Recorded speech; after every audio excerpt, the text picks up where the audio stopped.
Hello everyone, welcome back to your channel. आज का जो हमारा टॉपिक है डिस्कशन का वो है physical properties of carboxylic acids और साथ साथ हम केमिकल रिएक्शंस को भी आज स्टार्ट कर देंगे इसी वाले पार्ट में। तो अब तक हमने aldehydes, ketones and carboxylic acid के अंदर 10 पार्ट डिस्कस कर लिए हैं। आज जो हम डिस्कस करने वाले हैं पार्ट नंबर 11 के अंदर वो फिजिकल प्रॉपर्टीज को हम देखेंगे और साथ साथ केमिकल रिएक्शंस को भी स्टार्ट कर देंगे। अब तक हमने एल्डिहाइड्स और कीटोन्स को पूरा का पूरा डिटेल में डिस्कस कर लिया है। कार्बोक्सिलिक एसिड को मैंने आपको 2 से 3 पार्ट पहले ही स्टार्ट करा दिया था, जिसमें हमने स्ट्रक्चर देखी थी, कार्बोक्सिलिक एसिड्स कैसे होते हैं वो देखे रहे, दिखते कैसे हैं बेसिकली हमने वो देखा था, साथ साथ ये भी देखा था इसकी ज्योमेट्री, इसका बॉन्ड एंगल कैसा होता है। मेथड्स ऑफ प्रिपरेशन हमने किए थे जो कि काफी सिंपल थे कार्बोक्सिलिक एसिड्स के, या तो हमने उसमें ऑक्सीडेशन की थी या फिर सिर्फ क्या किया था, हाइड्रोलिसिस किया था। और 6 मेथड्स हमने सीखे थे जिससे हमने कार्बोक्सिलिक एसिड को बनाया था। साथ साथ मैंने आपको ये भी बताया था कि कार्बोक्सिलिक एसिड के अंदर जो कार्बोनिल पार्ट का कार्बन होता है वो लेस इलेक्ट्रोफाइल, मैं बोलूं लेस इलेक्ट्रॉन डेफिशिएंट क्यों होता है as compared to the aldehydes and ketones के कार्बोनिल पार्ट वाले कार्बन से।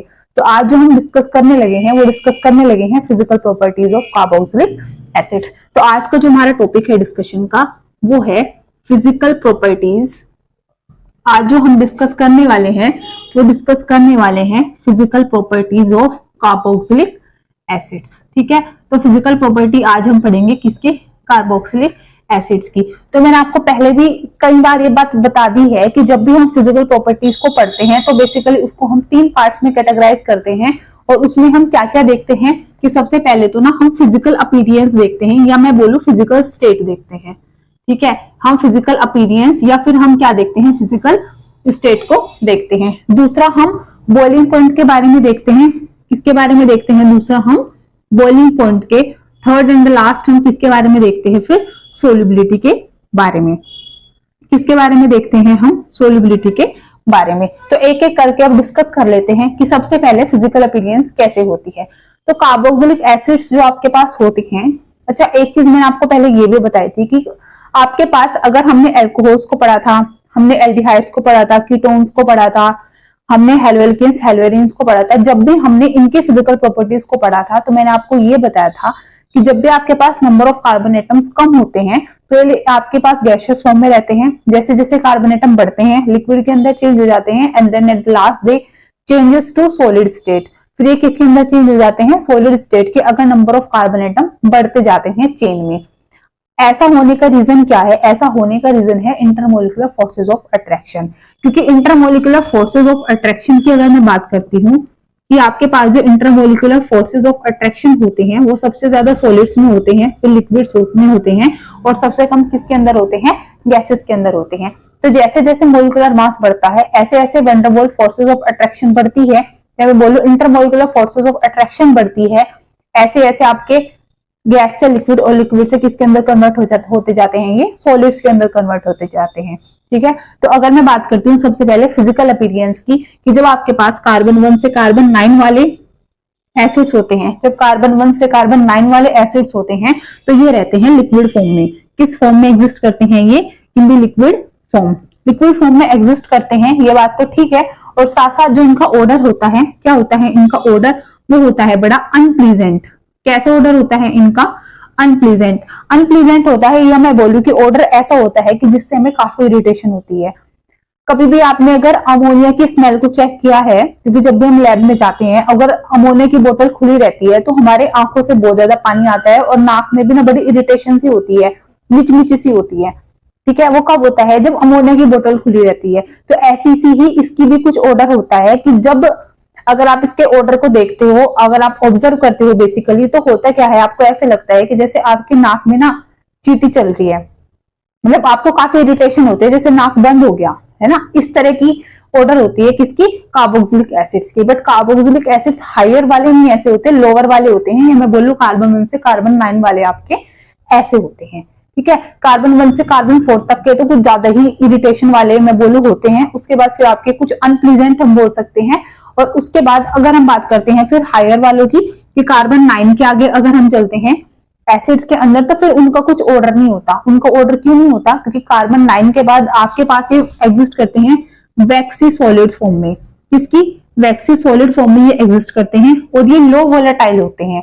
ये लो वोलेटाइल होते हैं और साथ साथ इनका ऑर्डर भी फिर आप प्रिडिक्ट नहीं कर पाते। ठीक है, लो वोलेटाइल होते हैं और ऑर्डर हम इनका प्रिडिक्ट नहीं कर पाते। ठीक है, तो अगर हम बात करते हैं फिजिकल अपीयरेंस की, तो फिजिकल अपीयरेंस में कार्बन 1 से 9 वाले लिक्विड फॉर्म में एग्जिस्ट करते हैं due to the less van der Waals forces of attraction या due to the less intermolecular forces of attraction present in between them। ठीक है, साथ में इनका जो कलर इनका ऑर्डर होता है वो कैसा होता है, अनप्लेजेंट होता है। कलर इनका होता है कलरलेस, दे आर कलरलेस। ठीक है, साथ में अगर हम बात करते हैं कि अगर कार्बन 9 से आगे हम चलते हैं, कार्बन 9 से अगर हम बड़े एसिड्स को देखते हैं तो फिर वो आपके वैक्सी सॉलिड फॉर्म में एग्जिस्ट करते हैं, क्योंकि यहाँ पे इंटरमोलिकुलर फोर्स ऑफ अट्रैक्शन बढ़ जाती है। साथ साथ ये आपके लो वोलेटाइल होते हैं। वोलेटाइल का मतलब वो होता है जो आपके वेपर्स की फॉर्म में कन्वर्ट हो जाते हैं, वेपर्स की फॉर्म में कन्वर्ट हो सकते हैं। तो लो वोलेटाइल क्योंकि अब ये कैसे रह रहे हैं, वैक्सी सॉलिड फॉर्म में रह रहे हैं, तो इनका वेपर्स में बनने की जो संभावना है, जो स्थिति है, वो अब क्या है, कम है ना। तो क्योंकि ये लो वोलेटाइल है, तो अगर हम इनके ऑर्डर को चेक करेंगे, इनके स्मेल को देखेंगे, तो उसको फिर हम प्रिडिक्ट नहीं कर पाएंगे उतने ढंग से। तो ये बात थी किसकी, इनके फिजिकल अपीयरेंस की। उसके बाद अब हम बात करते हैं बॉइलिंग पॉइंट की।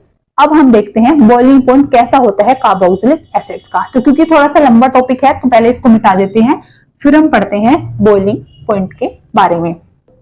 तो अब अगर हम बात करते हैं बॉइलिंग पॉइंट के बारे में, ठीक है, तो अब अगर दूसरा हम बात करते हैं बॉइलिंग पॉइंट के बारे में, तो अगर हम बॉइलिंग पॉइंट चेक करते हैं कार्बोक्सिलिक एसिड्स का, तो हमें क्या देखने के लिए मिलता है कि जो बॉइलिंग पॉइंट होता है कार्बोक्सिलिक एसिड्स का, वो ज्यादा होता है हाइड्रोकार्बन से, अल्काइल हैलाइड से, एल्डिहाइड से, कीटोन से, अल्कोहल से और कंपैरेबल मोलिकुलर मास। मतलब कि अगर मैं मोलिकुलर मास यहाँ पे फिक्स कर दूं, क्या कर दूं कि अगर मैं मोलिकुलर मास यहाँ पे फिक्स कर देती हूँ कि सपोज करो मेरा मोलिकुलर मास यहाँ पे क्या है, 80 है ना, और इस मोलिकुलर मास की रेंज में मैंने हाइड्रोकार्बन्स लिए, मैंने क्या लिए हैं, इस मोलिकुलर मास की रेंज में हाइड्रोकार्बन्स लिए, मैंने अल्काइल हैलाइड्स लिए, साथ साथ मैंने एल्डिहाइड्स एंड कीटोन्स लिए, है ना, और मैंने अल्कोहल्स एंड फिनोल्स लिए। तो अगर हम यहाँ पे बॉइलिंग पॉइंट चेक करते हैं और हमने साथ साथ क्या लिए, कार्बोक्सिलिक एसिड्स भी लिए, तो बॉइलिंग पॉइंट जो हमें मिलता है वो सबसे ज्यादा किसका मिलता है, कार्बोक्सिलिक एसिड्स का मिलता है। तो कार्बोक्सिलिक एसिड का बॉइलिंग पॉइंट यहाँ पे ज्यादा होने का रीजन क्या है, वो ज्यादा होने का रीजन है इंटरमोलिकुलर हाइड्रोजन बॉन्डिंग। क्या है इंटरमोलिकुलर हाइड्रोजन बॉन्डिंग, कि कार्बोक्सिलिक एसिड्स आपके क्या करते हैं, हाइड्रोजन बॉन्डिंग को शो करते हैं, ये इन्वॉल्व हो जाते हैं हाइड्रोजन बॉन्डिंग में। अब आप बोलोगे कि हाइड्रोजन बॉन्डिंग हमें कैसे पता चलेगा कि यहाँ पे पॉसिबल है या नहीं है, तो उसके लिए आप चेक करते हो एक्टिव हाइड्रोजन्स को। किसको चेक करते हो आप, एक्टिव हाइड्रोजन्स को। जहां पे भी आपको एक्टिव हाइड्रोजन्स दिखेंगे दैट मींस वहां पे क्या हो रही है, हाइड्रोजन बॉन्डिंग हो रही है। अब एक्टिव हाइड्रोजन्स क्या होते हैं, एक्टिव हाइड्रोजन्स वो होते हैं जो किसी इलेक्ट्रोनेगेटिव एलिमेंट के साथ में अटैच हो जाते हैं, like OH, like NH, like FH, जिसको हम शॉर्ट में लिखते हैं फोन। फोन मतलब ये तीन सबसे इलेक्ट्रोनेगेटिव एलिमेंट्स हैं हमारे पीरियोडिक टेबल के, जो हाइड्रोजन के साथ क्या करते हैं, हाइड्रोजन बॉन्डिंग करते हैं। ठीक है, तो OH, NH एंड FH। अब यहाँ पे ये जो तीनों हाइड्रोजन्स हैं दे आर एक्टिव हाइड्रोजन्स। क्या है ये, एक्टिव हाइड्रोजन, क्योंकि इलेक्ट्रोनेगेटिव एलिमेंट्स के साथ में क्या है, अटैच है, means they can undergo the hydrogen bonding. ठीक है, तो अगर हम कार्बोक्सिलिक एसिड्स के अंदर देखें, कार्बोक्सिलिक एसिड्स के अंदर अगर हम देखें तो वहां पे भी आपको ऑक्सीजन के साथ कौन मिलता है, हाइड्रोजन मिलता है। मतलब वहां पे भी पॉसिबिलिटी है किसकी, हाइड्रोजन बॉन्डिंग की। अब पॉसिबिलिटी कैसे है हम वो भी देख लेते हैं कि पॉसिबिलिटी कैसे है। तो अब अगर मैं कार्बोक्सिलिक एसिड्स के अंदर आपको हाइड्रोजन बॉन्डिंग दिखाती हूँ, हाइड्रोजन बॉन्डिंग भी कैसे करते हैं, इंटरमोलिकुलर हाइड्रोजन बॉन्डिंग। देखो RC डबल बॉन्ड OH, ये आपके पास एक मॉलिक्यूल है कार्बोक्सिलिक एसिड का। दूसरा अगर हम मॉलिक्यूल देखते हैं कार्बोक्सिलिक एसिड का, उसको आप ऐसे रिप्रेजेंट करोगे। ठीक है, तो ये आपस में क्या शो करते हैं, हाइड्रोजन बॉन्डिंग। क्या शो करते हैं ये, हाइड्रोजन बॉन्डिंग। और हाइड्रोजन बॉन्डिंग शो करने के कारण यहाँ पे ये क्या बना लेते हैं, dimer. They exist in the form of dimer. Means कि अगर आप क्या करते हो, आप इनके बॉइलिंग पॉइंट को चेक करते हो, ठीक है, आप बॉइलिंग पॉइंट को चेक करते हो तो आपको क्या पता चलता है कि कार्बोक्सिलिक एसिड्स का जो बॉइलिंग पॉइंट है वो सबसे ज्यादा हाई है of comparable molecular mass of hydrocarbons, alkyl halides, aldehydes, ketones and alcohols and phenols. ठीक है, तो उसके अंदर सबसे ज्यादा जो बॉइलिंग पॉइंट आपको दिख रहा है वो कार्बोक्सिलिक एसिड का दिख रहा है। एक तो इसके अंदर हाइड्रोजन बॉन्डिंग है, चलो ठीक है, वो बोलो कि वो तो आप एल्कोहल्स और ओरो के अंदर भी थी, बट यहाँ पे अलग क्या है, यहाँ पे अलग ये है, ये एग्जिस्ट कर जाते हैं किसके अंदर, डाइमर के अंदर, अगर आप इनको एप्रोटिक सॉल्वेंट्स के अंदर डालते हो, एप्रोटिक सॉल्वेंट्स लाइक बेंजीन, ठीक है, कि जब आप इनको एप्रोटिक सॉल्वेंट के अंदर डालते हो तो ये क्या करते हैं, ये डाइमर की फॉर्म में एग्जिस्ट करते हैं, या आप इनको वेपर फेज में लेके जाते हो तो they exist in the dimer form. कैसे बन जाते हैं, ये डाइमर की फॉर्म में बन जाते हैं। अब अगर ये डाइमर की फॉर्म में चले गए, अब अगर आप इनको बॉइलिंग करते हो तो ऑब्वियस सी बात है इनका बॉइलिंग पॉइंट क्या होगा, यहाँ पे हाई ही होएगा। तो कारण क्या है कि हाइड्रोजन बॉन्डिंग ये करते हैं, एल्कोहल्स भी करते थे हाइड्रोजन बॉन्डिंग तो, बट यहाँ पे बॉइलिंग पॉइंट ज्यादा होने का कारण क्या है कि ये किसकी फॉर्मेशन भी कर रहे हैं, साथ साथ डाइमर की फॉर्मेशन भी कर रहे हैं। तो इस कारण भी जो बॉइलिंग पॉइंट होता है कार्बोक्सिलिक एसिड का, वो क्या होता है, यहाँ पे ज्यादा होता है। अगर हम थोड़ा सा एक बार अपनी चेन को देखें तो सबसे ज्यादा आपको मिलेगा, अगर देखो मैं ना मोलिकुलर मास फिक्स कर लेती हूँ यहाँ पे 80, मैंने बोला कि मैं मोलिकुलर मास ले रही हूँ 80, मतलब कंपेरेबल मोलिकुलर मास है, और इसी रेंज में मैं अपने सारे एल्डिहाइड्स वगैरह को, कीटोन्स को, इन सबको ले लेती हूँ और फिर देखते हैं कि किसका बॉइलिंग पॉइंट सबसे ज्यादा होगा। तो अगर मेरे पास है कार्बोक्सिलिक एसिड, तो सबसे ज्यादा किसका होगा, कार्बोक्सिलिक एसिड का होगा, उसके बाद एल्कोहल्स का होगा, उसके बाद हमारे पास किसका होगा, कीटोन का होगा, फिर एल्डिहाइड का होगा, और सबसे कम हमारा किसका होगा, हाइड्रोकार्बन्स का। सबसे कम किसका होगा, हाइड्रोकार्बन्स का।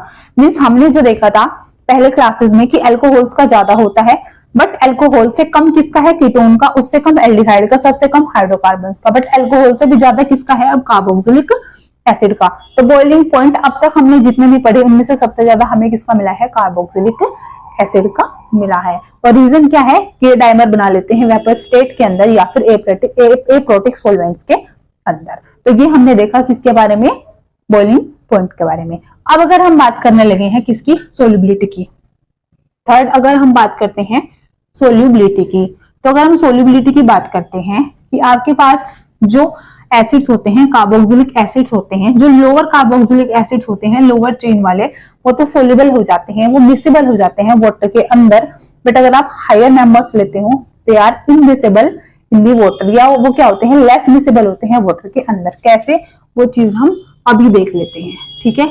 तो अगर हम ना बात करते हैं यहाँ से किसकी, सोल्युबिलिटी की, अगर हम यहाँ पे सोल्युबिलिटी की बात करते हैं तो सोल्युबिलिटी को अगर हम चेक करते हैं, अगर आप कार्बन 1 से कार्बन 4 वाले एसिड्स लेते हो, बेसिकली ब्यूटानोइक एसिड तक अगर आप लेते हो, तो आपको क्या देखने के लिए मिलेगा कि ये मिसिबल हो जाते हैं वाटर के अंदर। क्या हो जाते हैं ये, मिसिबल इन वाटर।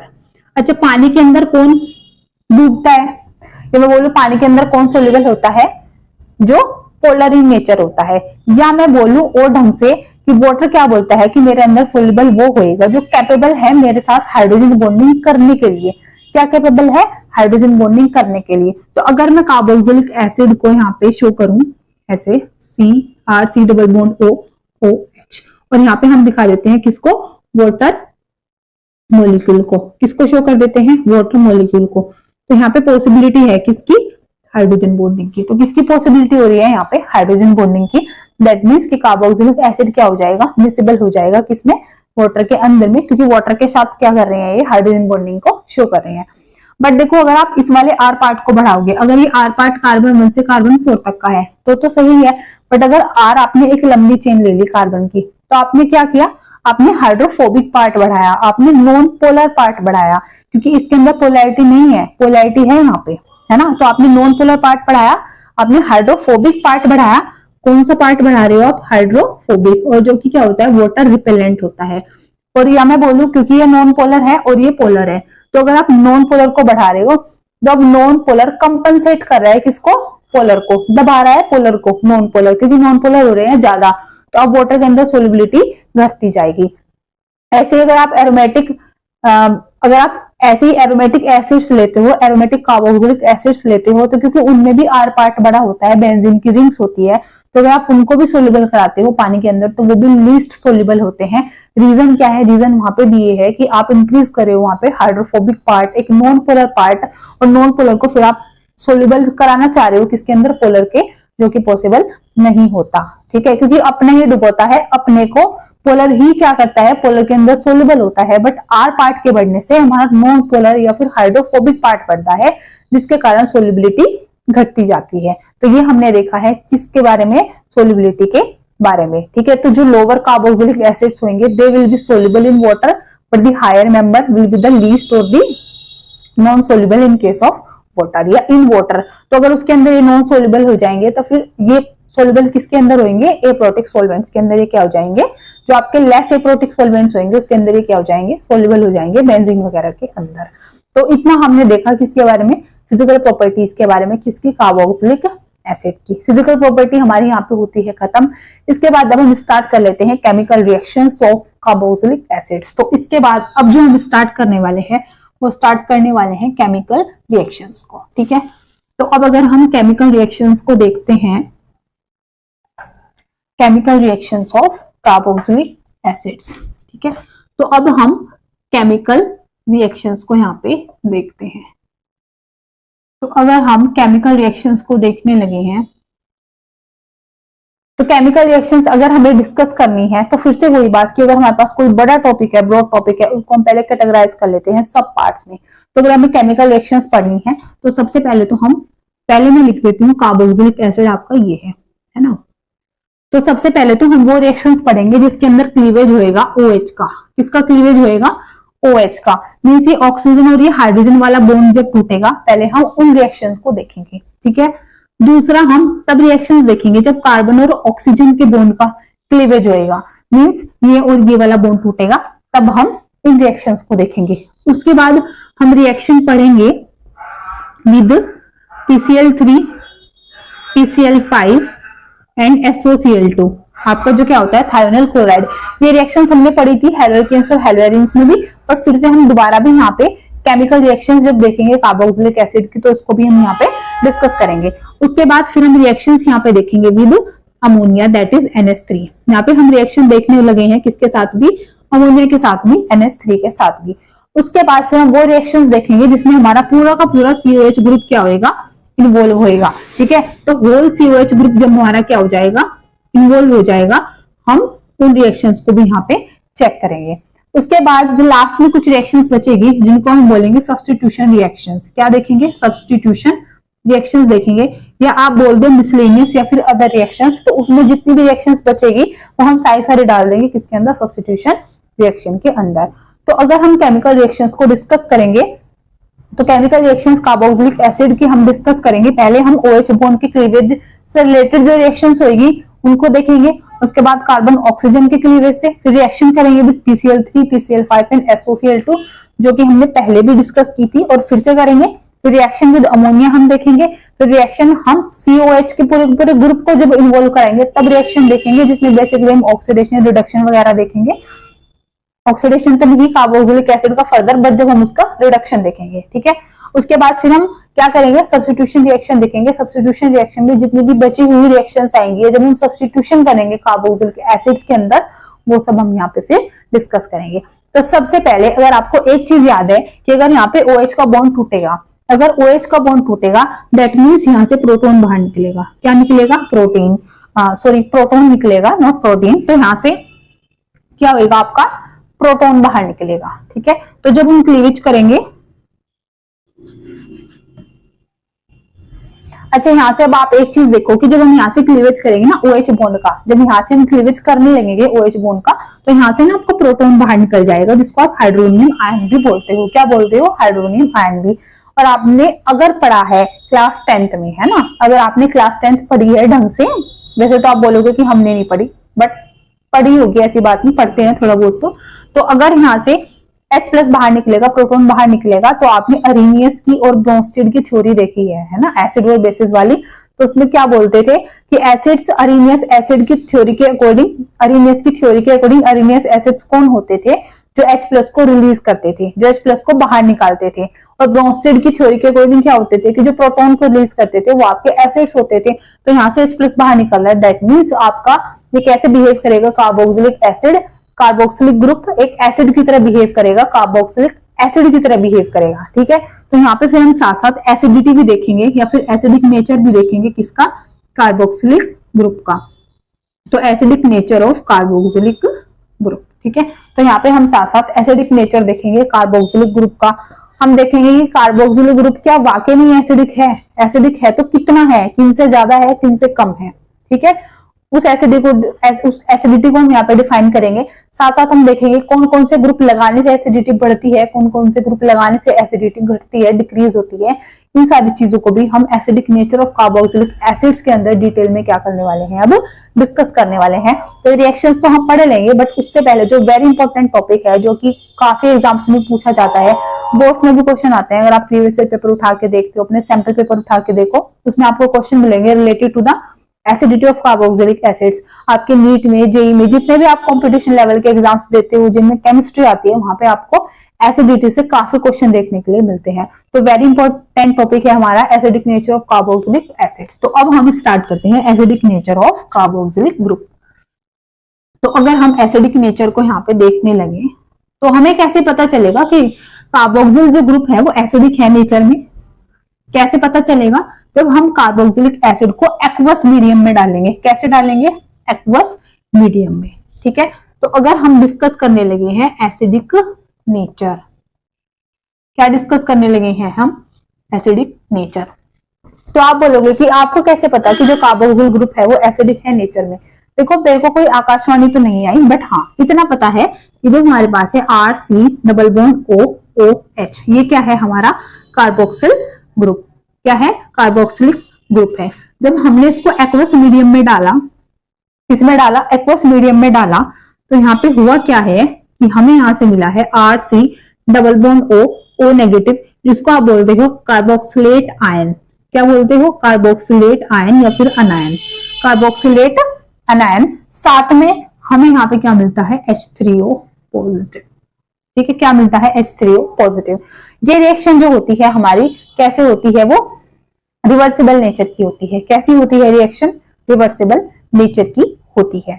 मींस कि जैसे जैसे यहाँ से प्रोटॉन निकलेगा, यहाँ पे क्या बनेगा? H3O पॉजिटिव बनेगा। ठीक है, या आप इसको क्या लिख सकते हो साथ में, और H+ भी लिख सकते हो। और जब ये H+ इसके साथ मिलेगा तो वापस क्या बना लेगा? ये कार्बोक्सिल एसिड बना लेगा। क्या बना लेगा? वापस कार्बोक्सिल एसिड बना लेगा, या मैं बोलूं कार्बोक्सिल ग्रुप बना लेगा।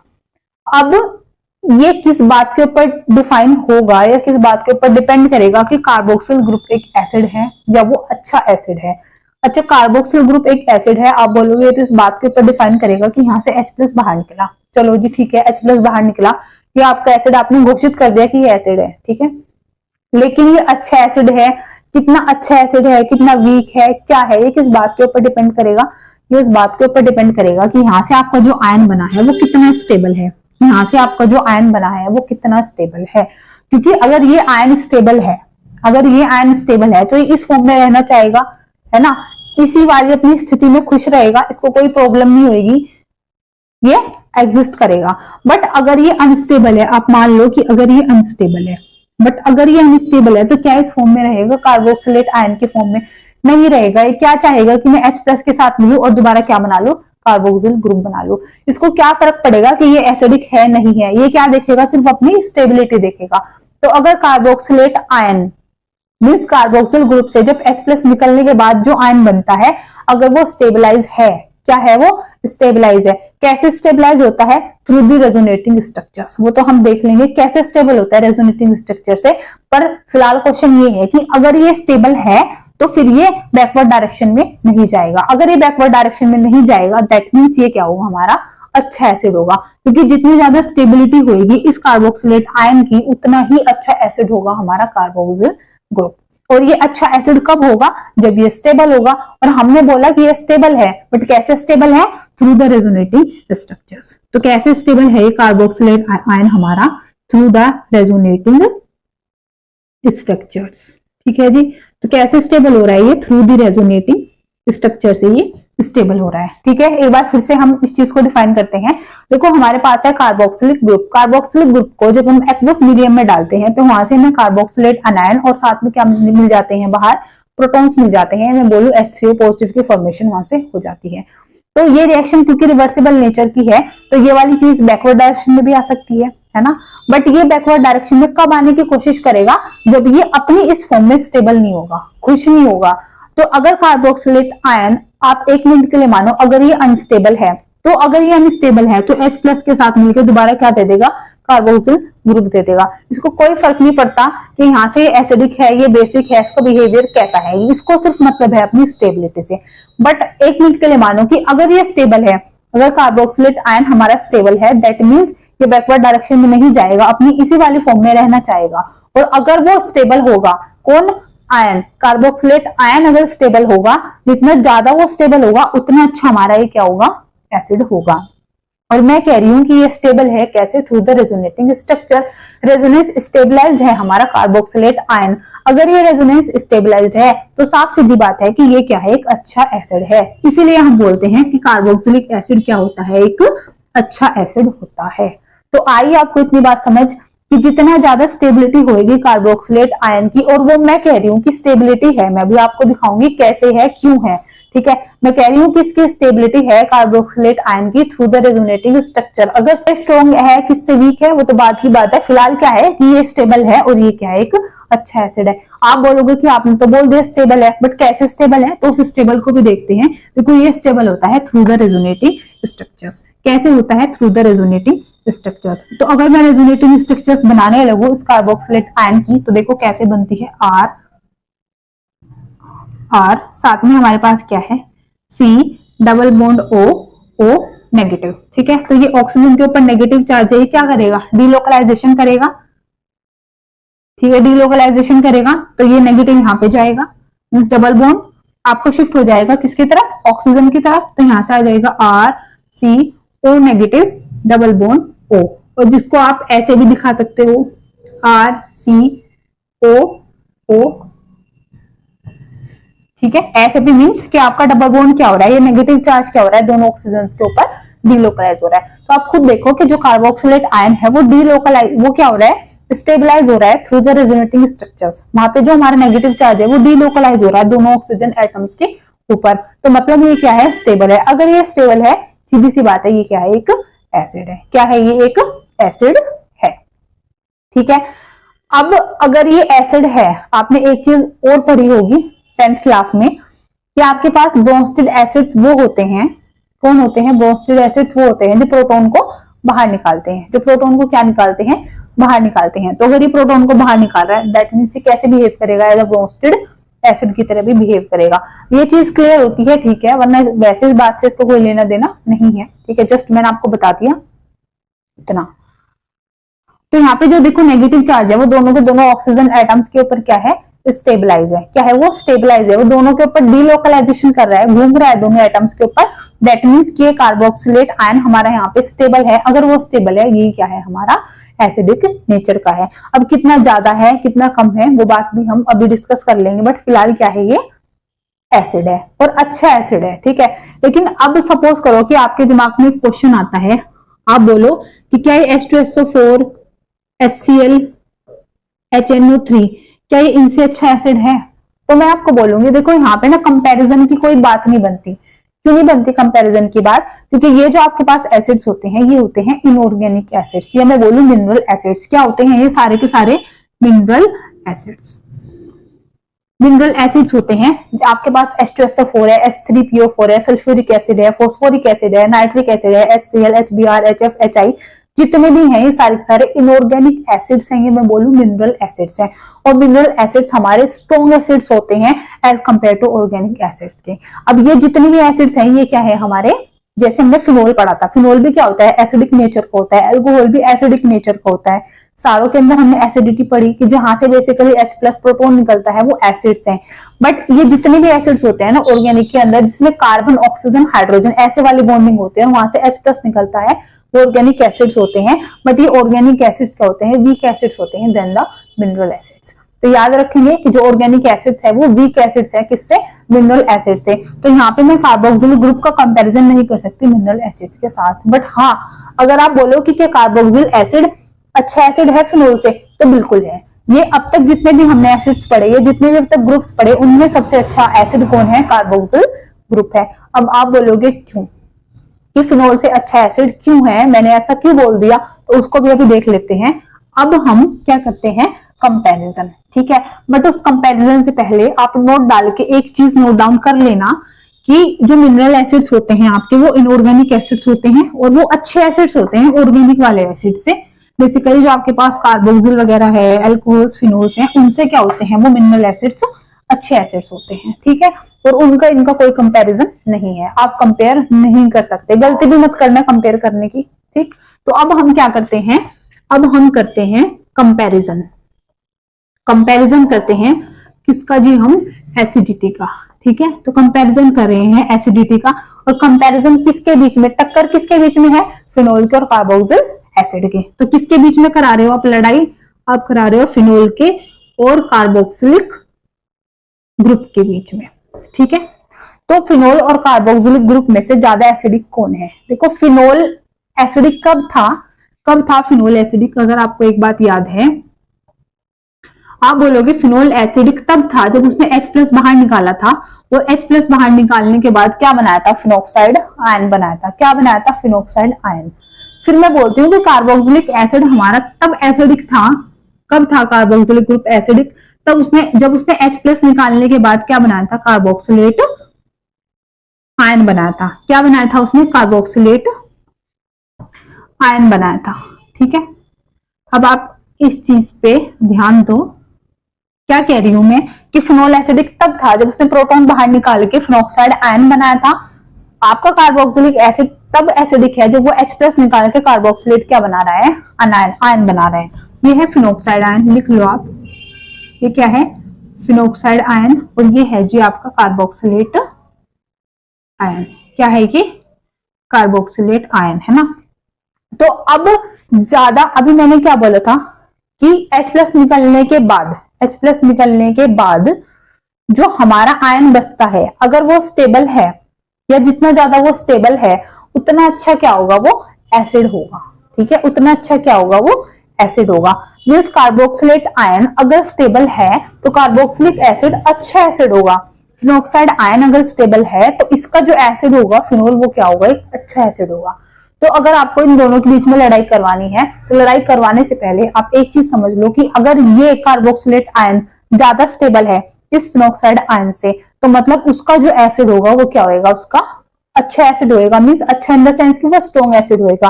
और देखो होता भी ऐसा है कि जो आपका कार्बोक्सिलेट आयन है वो क्या होता है, ज्यादा स्टेबल होता है, किसके कंपैरिजन में, फिनोल के। तो अगर मैं स्टेबिलिटी की बात यहाँ पे करती हूँ, तो जो स्टेबिलिटी होती है कार्बोक्सिलेट आयन की वो ज्यादा होती है किससे, फिनोक्साइड आयन से। और जितनी ज्यादा स्टेबिलिटी होती है कार्बोक्सिलेट आयन की फिनोक्साइड आयन से, उतना ही हमारा कार्बोक्सिलिक एसिड क्या होता है, अच्छा एसिड होता है, किसके कंपैरिजन में, स्ट्रॉन्ग एसिड होता है, किसके कंपैरिजन में, फिनोल के।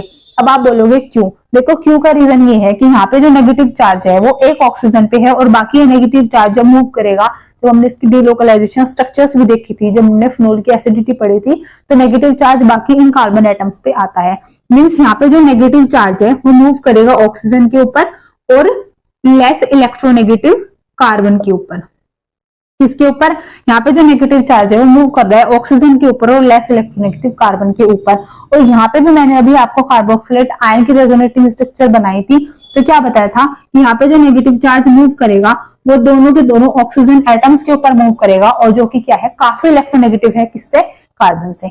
तो क्योंकि यहाँ पे नेगेटिव चार्ज की जो मूवमेंट है वो सिर्फ एक ऑक्सीजन और बाकी कार्बन पे है, और यहाँ पे जो नेगेटिव चार्ज की मूवमेंट है, क्योंकि ज्यादा इलेक्ट्रोनेगेटिव दोनों ऑक्सीजन एटम्स के ऊपर है, इसीलिए हम बोलते हैं कि जो स्टेबिलिटी होती है आयंस की आफ्टर रिमूवल ऑफ प्रोटॉन, वो कार्बोक्सिलेट आयन की ज्यादा स्टेबिलिटी होती है एज कंपेयर टू किसके, फिनोल के। और अगर उसकी स्टेबिलिटी ज्यादा है तो साफ सीधी बात है, अगर स्टेबिलिटी ज्यादा है तो कार्बोक्सिलिक एसिड जो होगा वो स्ट्रॉन्ग एसिड होगा, किसके कंपैरिजन में, फिनोल के, ठीक है। तो अब अगर हम इस चीज को लिखने लगे, अगर, क्योंकि इंपॉर्टेंट है, कई बार आपसे एग्जाम्स में पूछ सकते हैं, आपको फिनोल दे देंगे और आपको कार्बोक्सिलिक एसिड दे देंगे, आपसे पूछेंगे बताओ जी किसकी एसिडिटी ज्यादा है। तो आपको याद रखना है कि जो कार्बोक्सिलेट आयन है आपका, आप क्या बोलोगे कि जो स्टेबिलिटी है, स्टेबिलिटी ऑफ कार्बोक्सिलेट आयन की जो स्टेबिलिटी है कार्बोक्सिलेट आयन की, वो ज्यादा है किससे, फिनोक्साइड आयन से। किससे है, फिनोक्साइड आयन से ज्यादा है। हेंस जो एसिडिटी होगी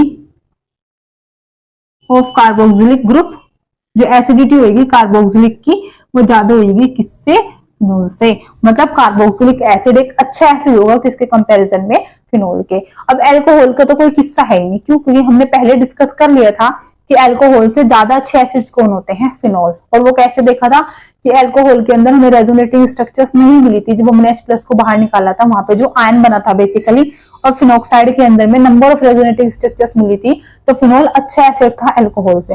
ये बात डिस्कस कर ली थी। जब फिनोल अच्छा एसिड है अल्कोहल से और फिनोल से अच्छा है कार्बोक्सिलिक, तो सीधी सी बात है कार्बोक्सिलिक एसिड तो स्ट्रॉन्गर ही है ना अल्कोहल से भी, फिनोल से भी, ठीक है। तो जितने भी अब तक हमने एसिड्स पढ़े हैं उसमें सबसे अच्छा एसिड कौन है, हमारा कार्बोक्सिलिक एसिड है, ठीक है। आई बात समझ में, कार्बोक्सिलिक एसिड क्यों अच्छा एसिड है फिनोल से, ये बात। अब एक बात और हम कर लेते हैं कि कार्बोक्सिलिक एसिड की एसिडिटी, जितना वो एसिडिक है भाई ठीक है, बट उससे ज्यादा उसकी एसिडिटी कब होगी, या जितना वो एसिड है उससे कम उसकी एसिडिटी कब होगी। मींस अब हम इफेक्ट देखेंगे किसका, सब्स्टिट्यूएंट्स का ऑन द कार्बोक्सिलिक ग्रुप। तो अब हम पढ़ने वाले हैं effect of substituents on the carboxylic group. तो कार्बोक्सिलिक ग्रुप पे जब आप सब्स्टिट्यूएंट्स लगा देते हो, इलेक्ट्रॉन विथड्रॉइंग या डोनेटिंग ग्रुप लगा देते हो, तो फिर उससे क्या फर्क पड़ता है। तो अब जो हमारा टॉपिक है बेसिकली, ये सारे के सारे बहुत ज्यादा इंपॉर्टेंट टॉपिक है, इनको आप इग्नोर नहीं कर सकते। एक बार खाना खाना इग्नोर कर देना, पर इस टॉपिक को मत करना, क्योंकि क्वेश्चन पक्का आता है यहाँ से, ठीक है। तो effect of substituents on carboxylic. अच्छा, खाना छोड़ के ना मेरे नाम भी मत हो जाना कि जी हमें तो बोला था खाना मत खाना, एक टाइम पर ये टॉपिक पढ़ लेना, ठीक है। वो एक टाइम मतलब कि आप 3 टाइम खाते हो तो एक टाइम का छोड़ के ये पढ़ लेना, बट पढ़ लेना, ठीक है। तो अब देखो effect of substituents on the carboxylic group के, कार्बोक्सिलिक ग्रुप का क्या इफेक्ट होता है सब्स्टिट्यूएंट्स के ऊपर। देखो जब आप इलेक्ट्रॉन विथड्रॉइंग ग्रुप को लगाते हो, क्या लगाते हो, इलेक्ट्रॉन विथड्रॉइंग ग्रुप को लगाते हो अपने कार्बोक्सिलिक ग्रुप के अंदर, तो इलेक्ट्रॉन विथड्रॉइंग ग्रुप एसिडिटी को बढ़ाएगा। क्या करेगा, एसिडिटी को बढ़ाएगा। अगर हम बात करते हैं इलेक्ट्रॉन डोनेटिंग ग्रुप की, तो जो इलेक्ट्रॉन डोनेटिंग ग्रुप है, अगर इलेक्ट्रॉन डोनेटिंग ग्रुप को हम लगाते हैं कार्बोक्सिलिक ग्रुप के अंदर, तो वो एसिडिटी को घटाता है। आप बोलोगे आपका क्या गया, आपने तो 2 लाइनें बोली और डिफाइन कर दी, बट ऐसा नहीं होता। जब भी हम एसिडिटी को डिफाइन करते हैं तो उसको तरीके से ही करते हैं, तो यहाँ पे भी हम तरीके से ही करेंगे कि कैसे इलेक्ट्रॉन विथड्रॉइंग ग्रुप ने क्या किया, एसिडिटी को बढ़ाया, और कैसे इलेक्ट्रॉन डोनेटिंग ग्रुप ने एसिडिटी को घटाया, ठीक है। तो हमने अभी क्या देखा था कि जब हमने कार्बोक्सिलिक ग्रुप के अंदर से प्रोटॉन को बाहर निकाला, तो वहां पे कार्बोक्सिलेट क्या बना है, आयन बना है, और जितना वो स्टेबल है मींस उतनी ज्यादा स्टेबिलिटी, उतना ही अच्छा क्या है हमारा वो रिस्पेक्टिव क्या है, एसिड है। तो अगर यहां से मैं आपको बोलूं कि ये क्या है, हमारा कार्बोक्सिलेट आयन था, और इस पे आपने इलेक्ट्रॉन विथड्रॉइंग ग्रुप लगा दिया है एक तरफ, दूसरी तरफ आपने इसके ऊपर लगा दिया है जी इलेक्ट्रॉन डोनेटिंग ग्रुप। क्या लगा दिया है, इलेक्ट्रॉन डोनेटिंग ग्रुप लगा दिया है, ठीक है। अब इलेक्ट्रॉन विथड्रॉइंग ग्रुप क्या करेगा, इलेक्ट्रॉन की डेंसिटी को अपनी तरफ क्या करेगा, यहां से अट्रैक्ट करेगा। जितनी ज्यादा ही इलेक्ट्रॉन की डेंसिटी को अट्रैक्ट करेगा, उतना ही अच्छा ही नेगेटिव चार्ज क्या होगा, स्टेबलाइज होगा। उतना ही ज्यादा नेगेटिव चार्ज क्या होगा, स्टेबलाइज होगा, जितना इलेक्ट्रॉन विथड्रॉइंग ग्रुप लगा होगा, क्योंकि इलेक्ट्रॉन की डेंसिटी को अपनी तरफ अट्रैक्ट करेगा और नेगेटिव चार्ज को क्या करेगा, स्टेबलाइज करेगा। यहाँ पे अगर आप देखोगे कि ये इलेक्ट्रॉन की डेंसिटी क्या करेगा, देगा, यहाँ पे डोनेट करेगा इलेक्ट्रॉन्स को, ठीक है, रिलीज करेगा अपने इलेक्ट्रॉन्स को। तो जब ये इलेक्ट्रॉन्स इधर से इधर देगा, तो नेगेटिव चार्ज आपका उतना ही क्या होगा, कम स्टेबल होगा, क्योंकि नेगेटिव चार्ज को अगर स्टेबल होना है तो स्टेबल होने के लिए इलेक्ट्रॉन विथड्रॉइंग ग्रुप क्या करेगा, उसको ज्यादा स्टेबलाइज कर देगा। एक चीज तो ये है, अगर आप कार्बोक्सिलेट आयंस की फॉर्म में देखना चाहते हो, अगर आप पूरे पूरे कार्बोक्सिलिक ग्रुप की फॉर्म में देखना चाहते हो, तो फिर आप एक चीज देखो कि अगर यहाँ पे है इलेक्ट्रॉन विथड्रॉइंग ग्रुप और ये हमारे पास है C डबल बॉन्ड OOH, ठीक है। तो देखो जितने ज्यादा ये इलेक्ट्रॉन्स अट्रैक्ट करेगा, जितने ज्यादा इलेक्ट्रॉन्स अट्रैक्ट करेगा, अपनी तरफ लेगा इलेक्ट्रॉन विथड्रॉइंग ग्रुप, उतना ही ऑक्सीजन क्या करेगा, हाइड्रोजन से अपनी तरफ इलेक्ट्रॉन्स को खींचेगा। क्योंकि अगर इसने इलेक्ट्रॉन्स लिए तो कार्बन के ऊपर क्या पड़ी, कमी पड़ी है ना। अगर इलेक्ट्रॉन विथड्रॉइंग ग्रुप ने इलेक्ट्रॉन्स अपनी तरफ अट्रैक्ट करे, खींचे, तो कार्बन के ऊपर इलेक्ट्रॉन्स की कमी पड़ी। तो इस ऑक्सीजन को अब जो सहारा था ना खाली कार्बन का, वो खाली कार्बन से काम नहीं चलेगा, अब ये इलेक्ट्रॉन्स अपनी तरफ खींचना शुरू करेगा हाइड्रोजन से भी, जिसके कारण यहाँ पे जो चार्जेस का सेपरेशन होगा वो क्या होगा, पार्शियल चार्जेस का सेपरेशन क्या होगा, ज्यादा होगा, पोलैरिटी ज्यादा होगी। जितनी ज्यादा पोलैरिटी होगी, चार्जेस का सेपरेशन जितना ज्यादा होगा, उतना ही बॉन्ड वीक होगा, उतना जल्दी H+ यहाँ से निकलेगा, उतना जल्दी इसका आयन बनेगा, उसकी उतनी स्टेबिलिटी होगी, उतना ही अच्छा हमारा क्या बनेगा, वो एसिड बनेगा। तो दोबारा समझते हैं कि जब हमने इलेक्ट्रॉन विथड्रॉइंग ग्रुप को लगाया तो उसने इलेक्ट्रॉन्स को अपनी तरफ खींचा, जिसके कारण ऑक्सीजन जो इलेक्ट्रॉन ले रहा था ना कार्बन से, अब उसकी वहां से पूर्ति होगी, साथ साथ वो हाइड्रोजन से भी अट्रैक्ट करेगा, जिसके कारण चार्जेस का जो सेपरेशन है वो इंक्रीज होगा, मींस पोलैरिटी इंक्रीज होगी, आपका बॉन्ड वीक पड़ेगा। जितना जल्दी H+ बाहर निकलेगा उतना जल्दी हमारा आयन बनेगा, उतना वो स्टेबल होगा, उतना अच्छा क्या बनेगा, रेस्पेक्टिव उसका वो एसिड बनेगा। अब अगर बात करते हैं इलेक्ट्रॉन डोनेटिंग ग्रुप की, तो अगर हमने इलेक्ट्रॉन डोनेटिंग ग्रुप लगाया C डबल बॉन्ड OH से, तो अब कार्बन से जो ऑक्सीजन इलेक्ट्रॉन्स अपनी तरफ ले रहा था ना, अब उसको और इलेक्ट्रॉन्स मिलने शुरू हो गए। क्यों? क्योंकि इलेक्ट्रॉन डोनेटिंग ग्रुप हमने वहां पे लाके बैठा दिया। तो ऑक्सीजन जो हाइड्रोजन से कुछ इलेक्ट्रॉन्स ले भी रहा था, वो अब लेगा भी नहीं, वो क्या लेगा, कम लेगा, ठीक है, कंपैरेटिवली। तो पोलैरिटी कम होगी, पार्शियल चार्जेस का डिफरेंशिएशन, पार्शियल चार्जेस का जो डिफरेंस होगा वो कम जनरेट होगा। OH बॉन्ड पहले से वीक जो था अब उतना वीक नहीं होएगा, ठीक है, उससे पहले से थोड़ा सही कंडीशन में होएगा, थोड़ा पहले से स्ट्रॉन्ग होएगा। तो H+ को निकलने में टाइम लगेगा, जितना लेट H+ निकलेगा उतना कम स्टेबल कार्बोक्सिलेट आयन होगा, जितना वो कम स्टेबल होगा उतना उसका रेस्पेक्टिव पर्टिकुलर जो एसिड होगा वो क्या होगा, आपका कम, अच्छा है मैं बोलूं, कम स्ट्रॉन्ग एसिड होगा, ठीक है। तो ऐसे electron withdrawing group, electron donating group affect करते हैं, मैं बोलूं कि सब्स्टिट्यूएंट्स जो हम लगाते हैं वो अफेक्ट करते हैं on the acidity of carboxylic groups, ठीक है। तो अब ये हमने इतना देखा किसके बारे में, एसिडिटी के बारे में। अच्छा, आप इलेक्ट्रॉन विथड्रॉइंग ग्रुप समझो, जैसे NO2 आपके होते हैं, आपने क्लोरीन, आयोडीन, ये ऐसे ग्रुप्स लगा दिए, फ्लोरीन, ये सारे क्या है, इलेक्ट्रॉन विथड्रॉइंग ग्रुप्स हैं आपके। आपने CH3 लगा दिया, मिथाइल ग्रुप, आपने NH2 लगा दिया, ये आपके क्या है, इलेक्ट्रॉन डोनेटिंग ग्रुप्स हैं, जो इलेक्ट्रॉन की डेंसिटी को बढ़ाते हैं, इलेक्ट्रॉन्स को रिलीज करते हैं, ठीक है। अब अगर आपको ये चीज समझ में आई है तो मैं आपको एक क्वेश्चन देती हूँ जो कि आपको सोल्व करके देखना है। क्वेश्चन में कोई दिक्कत आएगी तो वो तो हम कल डिस्कस कर ही लेंगे, बट आप फिर भी एक बार ट्राई जरूर करेंगे, ठीक है। ऐसा नहीं है कि बस लिखो कॉपी बंद, एक बार क्वेश्चन को ट्राई करना, क्योंकि जब तक आप क्वेश्चंस प्रैक्टिस नहीं करते, गलतियां नहीं करते, तब तक चीजें समझ नहीं आती। तो एक क्वेश्चन मैं आपको देती हूँ जिसमें आपको इसको अरेंज करना है इंक्रीजिंग ऑर्डर ऑफ एसिडिटी। कैसे अरेंज करना है, इंक्रीजिंग ऑर्डर ऑफ एसिडिटी, ठीक है। तो आज का देखो जो हमारा क्वेश्चन है वो क्वेश्चन क्या है, arrange the following, arrange the following in, arrange the following in increasing order of acidity, ठीक है। एसिडिटी के इंक्रीजिंग ऑर्डर में आपको अरेंज करना है फॉलोइंग्स को, ठीक। देखो आपके पास है CF3COOH, ये है फर्स्ट नंबर पे। सेकंड पे है आपके पास CCl3COOH, थर्ड है आपके पास CHCl2COOH, फोर्थ है आपके पास CnCH2COOH, ठीक है। चार हैं, हाँ चार कर लो, इनको आप इंक्रीजिंग ऑर्डर में लगा के दिखाओ किसकी, एसिडिक स्ट्रेंथ की। ये क्वेश्चन आपको पक्का ट्राई करना है, ठीक है। अगर आप ट्राई नहीं करोगे तो फिर ये मत बोलना कि समझ नहीं आया, आएगा भी नहीं, क्योंकि आपने कंसेप्ट कोई सीखा, आपको उस टाइम अच्छा लगा, आपने सीख लिया, 5 दिन बाद फिर वो गायब, क्योंकि आपने ना तो उसके ऊपर क्वेश्चंस प्रैक्टिस किए, ना आपने उसका रिवीजन किया, ठीक है। तो किसी भी चीज को अगर दिमाग में अच्छे से बैठाना है तो आपको प्रैक्टिस तो करनी पड़ेगी, उससे रिलेटेड क्वेश्चंस करो, उसकी थ्योरी को बार बार पढ़ो, 3 से 4 बार पढ़ोगे तब जाके वो दिमाग में बात बैठेगी। क्योंकि कई बार ऐसा होता है कि हम ना कोई घर में सामान रख देते हैं फिर भूल जाते हैं, क्यों, क्योंकि हमने वो सामान उठाया और रख दिया, उसके बाद सोचा नहीं दोबारा कि वो सामान कहाँ रखा, कैसे रखा।